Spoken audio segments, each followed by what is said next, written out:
Senhor esteja convosco. Ele está no meio de nós. Proclamação do Evangelho de Jesus Cristo segundo Mateus. Glória a vós, Senhor.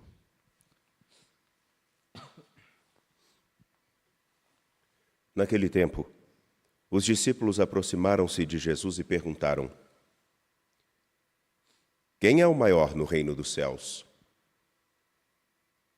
Jesus chamou uma criança, colocou-a no meio deles e disse: Em verdade vos digo, se não vos converterdes e não vos tornardes como crianças, não entrareis no reino dos céus.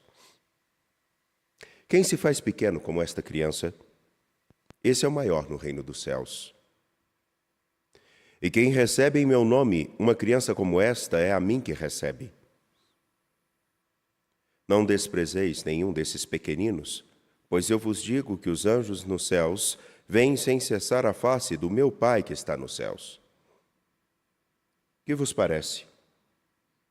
Se um homem tem 100 ovelhas, uma delas se perde, não deixa ele as 99 nas montanhas e procura aquela que se perdeu?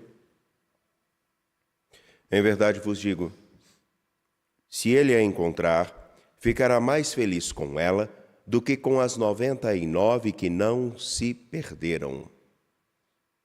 Do mesmo modo, o Pai que está nos céus não deseja que se perca nenhum desses pequeninos. Palavra da salvação. Glória a vós, Senhor.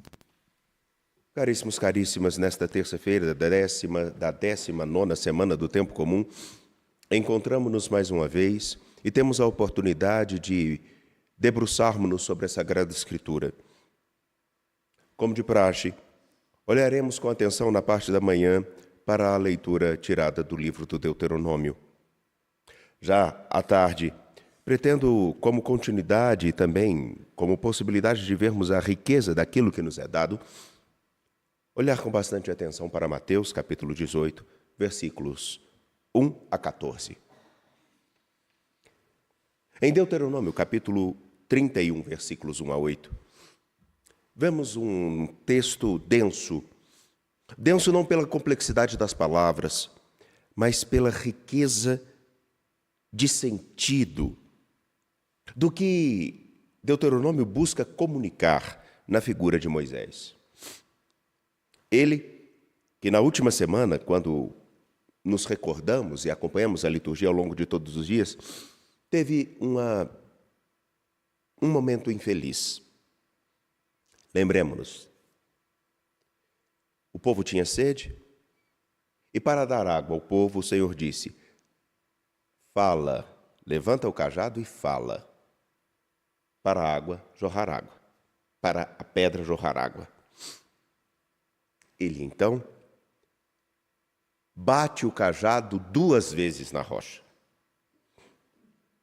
Uma atitude bem diferente, porque o modo falar e a atitude de bater demonstram coisas bem diferentes. Quando se fala, confia-se na autoridade ou na força daquilo que se fala. Quando se bate, é preciso demonstrar uma força, ou até demonstra-se uma impaciência, talvez até uma falta de confiança. Por essa pequena circunstância, que pode dar a entender exatamente um pequeno momento no qual Moisés perde as estribeiras, lá é dito: não entrarás na terra prometida. Não é um castigo, é um ensinamento. Qual ensinamento? Confiar no Senhor nosso Deus exige de nós o autocontrole para que não usemos da nossa força como expressão para nossas conquistas unicamente. E agora, chegamos num momento muito interessante, porque Moisés, já idoso, não consegue se deslocar. Ele se recorda disso. e passa o bastão, a missão, a Samuel. Mas não é Moisés e não é Samuel que conduz o povo, é o próprio Senhor. Logo, aqui está um momento que eu diria até uma remissão de Moisés. Porque agora, aquele que batera na rocha, percebe a sua fragilidade e sabe, eu não posso mais. Saber o seu limite, saber que suas forças não são infinitas, nem dão capacidade para tudo, é fundamental para que possamos caminhar bem. Moisés nos ensina nesse trecho que não importa se chegamos àquele lugar que seria a terra prometida, mas se fizemos bem o caminho. Talvez até seria interessante se nós fizéssemos a seguinte imagem. Tem acho que é uma música que diz: felicidade se encontra ao longo do caminho. A vida de todos nós é um peregrinar constante rumo a uma terra que talvez nós nunca poderemos ver com os nossos olhos. É aquele lugar ou aquela pessoa, aquele jeito de ser, aquela circunstância na qual todos nós tenhamos amadurecido o suficiente, adquirido, conforme a fase de nossa história, a capacidade de olhar o que é necessário fazer de bem, de bom e com responsabilidade. Saber também o limite que nos é imposto pela história e saber dar lugar a quem precisa. Moisés, agora, não entrega a Samuel, a Josué, a condução do povo. Ele deixa com que Josué seja o sinal de quem conduz o povo. Ele deixa com que Josué seja aquele que mostra ao povo a importância de se confiar em quem o conduz, Deus mesmo. Então agora, acredito que seja importante cada um de nós fazer avaliação, porque todos nós precisamos olhar em quais momentos nós somos Moisés, em quais momentos precisamos ser Josué. Quais momentos em que nossas forças não são capazes de dar respostas efetivas? E quais momentos que outro dará essas respostas? Isso num conselho, isso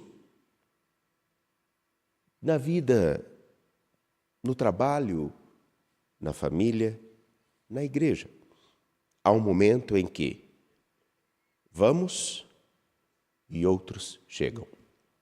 Há momentos no qual falamos e há momentos no qual silenciamos.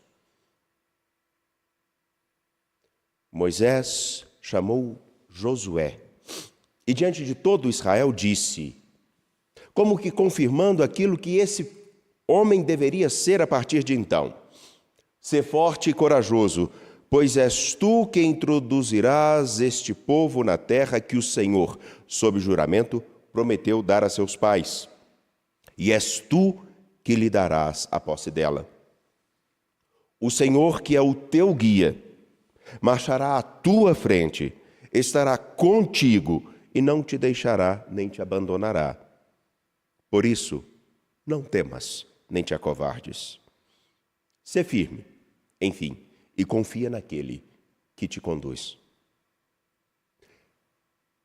O ensinamento de Moisés, nesse instante, é exatamente o contraponto daquilo que fora o momento no qual ele perde as suas estribeiras. Ele perde o seu senso e dá 2 batidas numa rocha. Saber que o limite de cada um de nós, ele é inerente, mas a confiança e a nossa esperança naquele que nos conduz é o nosso alicerce. Ela baliza tudo aquilo que poderemos ser e fazer. É claro, temos nossas vicissitudes. Seria ignorância nossa dizer que nossas inquietações, nossas aflições, nossas raivas, nossas angústias não procurariam nos desinstalar. Mas aí está um detalhe: até que ponto elas conseguem nos dominar? Portanto, meus caros, a importância de saber o limite é justamente para que nele não tropecemos, não caiamos, ou, se preferirmos uma outra imagem, não rompamos esse limite. Assim, pois, lembremos-nos que a porção do Senhor, que é o seu povo, é conduzida por este Senhor, e todos nós, independente de quem sejamos, idade, cor, ministério, todos nós, só precisamos nos deixar conduzir por Ele. E as nossas forças não são suficientes para nos garantir nada. Mais à tarde teremos a oportunidade, ao olhar para o Evangelho, entender um pouco disso na dinâmica cristã.